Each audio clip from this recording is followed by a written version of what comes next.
قرآن کریم کی بہت ساری صورتوں کی ابتدا ان حروف سے ہوئی ہے۔ یہ وہ حروف ہیں جن کے معنی خدا اور اس کے رسول صلی اللہ علیہ وآلہ وسلم کو معلوم ہے اور کسی کو معلوم نہیں۔ اگرچہ بعض مفسرین نے لکھا ہے کہ الف سے اللہ، لام سے جبرائیل اور میم سے محمد صلی اللہ علیہ وآلہ وسلم مراد ہے، یعنی یہ قرآن پاک اللہ تعالیٰ نے جبرائیل علیہ السلام کی مدد سے حضرت محمد صلی اللہ علیہ وآلہ وسلم پر نازل فرمایا۔ بعض جگہ پر یہ بھی کہا گیا ہے کہ الف لام میم سے مراد ہے میں معبود ہوں سب سے زیادہ جاننے والا۔ حقیقت میں ان حروف کے معنی اللہ تعالیٰ اور اس کے رسول صلی اللہ علیہ وآلہ وسلم ہی جانتے ہیں۔ حضرت محمد صلی اللہ علیہ وآلہ وسلم نے یہ سمجھتے ہوئے کہ ان کے مطلب نہ بتلانے سے ضروریات دین میں کوئی حرج واقع نہیں ہوتا، اس لیے آپ صلی اللہ علیہ وسلم نے کچھ صراحات نہیں فرمائی۔ ہمیں مسلمان ہونے کی حیثیت سے یہ عقیدہ رکھنا چاہیے کہ یہ کلام الہی ہے اور ہمیں ان پر ایمان لانا چاہیے۔ حقیقت میں ان حروف کے معنی اللہ اور اس کے رسول صلی اللہ علیہ وآلہ وسلم ہی جانتے ہیں۔ جس طرح سے آئے ہیں ان کی تلاوت کرنی چاہیے اور ان کے معنی کی تفسیر میں نہیں پڑھنا چاہیے۔ آئیے اب ہم آیت نمبر 2 کے بارے میں بات کرتے ہیں۔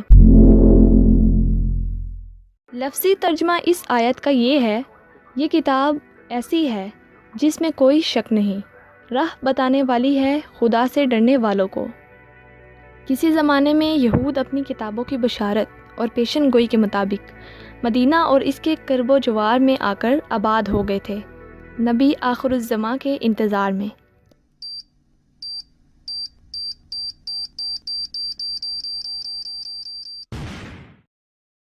یہود مدینہ میں سے مالک بن سیف یہودی مسلمانوں کے دلوں میں شک ڈالتا تھا کہ یہ وہ کتاب نہیں ہے جس کی خبر پچھلی آسمانی کتابوں میں کی گئی ہے۔ اس میں کوئی شک و شبہ نہیں کہ علماء یہود جو حقیقت میں اپنی کتابوں کے سچے عالم تھے، وہ قرآن کو سنتے ہی آن حضور صلی اللہ علیہ وآلہ وسلم پر ایمان لے آئے، اور بعض دنیا کی لالچ میں گرفتار رہے اور اس سعادت سے محروم رہے۔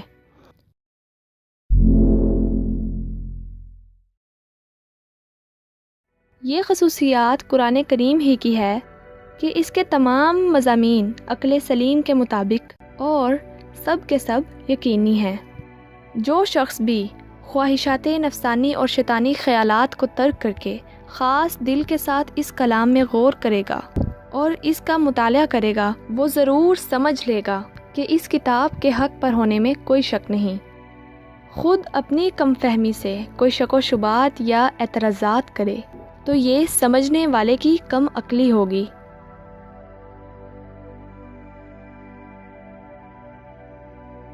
ہدی للمتقین میں اس کتاب کی ایک صفت بتائی گئی ہے، متقی اس کو کہتے ہیں جس میں تقوی ہو۔ بعض مفسرین کا کہنا ہے کہ یہاں ہدی للمتقین میں تقوی کے لغوی معنی مراد ہیں، یعنی ڈرنا، بچنا، خوف کھانا۔ اس طرح ہدی للمتقین کے معنی ہوئے کہ یہ کتاب خدا سے ڈرنے والوں کے لیے راہ ہدایت ہے۔ اس کی دنیاوی مثال بالکل یوں لے لیں کہ ایک شخص جو کہ نہ بادشاہ سے ڈرتا ہے نہ ہی قانون کا احترام کرتا ہے، تو وہ قانون اس کے لیے مفید نہیں ہوگا اور وہ پکڑا جائے گا اور جیل کی کال کوٹری میں بند کر دیا جائے گا۔